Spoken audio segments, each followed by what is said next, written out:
Dear students, प्यारे बच्चों, आज का पाठ स्टार्ट करने से पहले मैं आपको एक कहानी सुनाता हूँ। और कहानी ऐसी है जो लगभग सभी ने सुनी हुई है। एक बार उसको दोबारा सुनते हैं हम। एक समय की बात है कि एक आदमी था, उसका नाम है सोमदत्त। और वह क्या काम करता था, गली गली गांव गांव जाकर के भीख मांग करके लाता था। और खाना खाने के बाद, बनाने के बाद जितना बच जाता था आटा, उस आटे को एक मटकी में के अंदर रख देता था। ऐसा रोज का कार्यक्रम चलता था। तो धीरे धीरे वो मटकी भरने लग गई। तो मटकी जब वो पूरी भर गई तो एक दिन वो लेटा लेटा विचार कर रहा था कि ये मटकी भर गई तो ऐसे करते दूसरी मटकी भी मेरी भर जाएगी। जब 2-3 मटकियां आटे से भर जाएंगी तो फिर मैं इनको मार्केट में जाकर के इनको बेच आऊंगा। बेचने से क्या होगा कि मेरे पास पैसा आएगा, और पैसा आने से मैं बकरी खरीदूंगा। बकरी के बच्चे होंगे तो कई सारी बकरियां हो जाएंगी। फिर कई सारी बकरी होने से उन कुछ बकरियां बेच करके फिर मैं गाय ले आऊंगा। कई सारी गायें हो जाएंगी।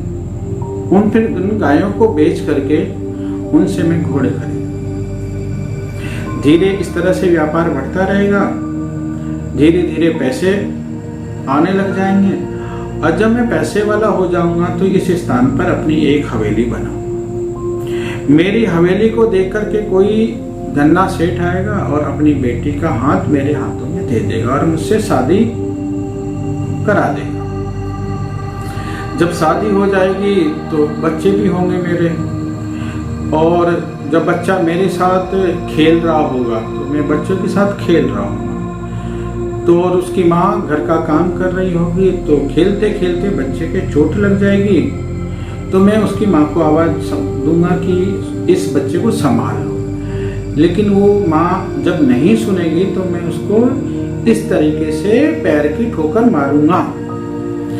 जैसे ही वो पैर की ठोकर मारने के लिए अपनी लात चलाता है तो वो लात सीधे घड़े पे टकराती है और घड़े का पूरा आटा जमीन पर फैल जाता है।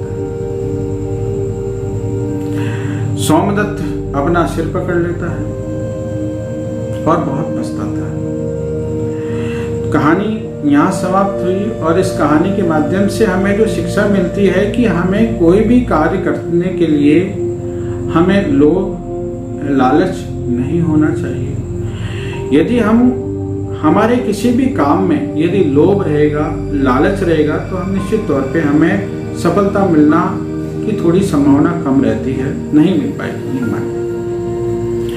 दूसरी शिक्षा ये मिलती है कि केवल कल्पना करने से कुछ नहीं होता है। कल्पना के साथ साथ यदि कल्पना हो और इसके साथ यदि हमने मेहनत की हो, असली बात है मेहनत की। यदि धरातल पर मेहनत की जाएगी तभी जाकर के सफलता मिलती है। और सफलता के लिए ये तय है कि कठोर मेहनत की जाती है।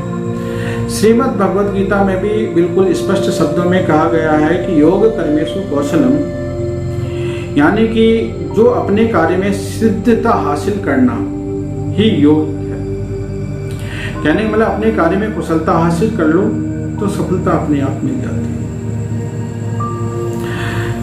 तो इस कहानी का सार वाली बात ये रही कि बहुत सारे स्टूडेंट ऐसे हैं जो कई सारी किताबें, गाइड, कुंजी, नोट्स कई सारी ले आते हैं, और लेकिन धरातल पर और कल्पना करते रहते हैं कि हम ऐसा परसेंटेज बना लेंगे, बहुत अच्छी या सफल हो जाएंगे। ऐसा नहीं होता है। इसके लिए पहली चीज जरूरी होती है कठोर परिश्रम करना। केवल हम यदि कल्पना करेंगे तो केवल हम सोमदत्त की तरह हो जाएंगे। हमारे हाथ में कुछ भी हासिल नहीं हो सकता है। दूसरी बात हमने ये जो सीखा था कि लालच नहीं होना चाहिए। मान लो कोई ऐसा कैंडिडेट है जो लालच के लिए पढ़ाई करता है, मतलब नौकरी के लिए पढ़ाई कर रहा है, तो उसको सफलता मिलना की गारंटी थोड़ी कम है। अगर वही व्यक्ति मान लो कोई शिक्षक की बनने की तैयारी कर रहा है और वो सेवा भाव से तैयारी करे, मैं शिक्षक बनकर के देश की सेवा करूंगा, तो आप ये मानिए कि वो कितनी भी मेहनत कर ले उसको थकान नहीं होगी। और दूसरी बात यह है कि मेहनत उसकी दिन प्रतिदिन दुगनी बढ़ती चली जाएगी और निश्चित तौर पे वो सफलता भी हासिल करेगा। तो प्यारे बच्चों, आज की कहानी समाप्त हुई।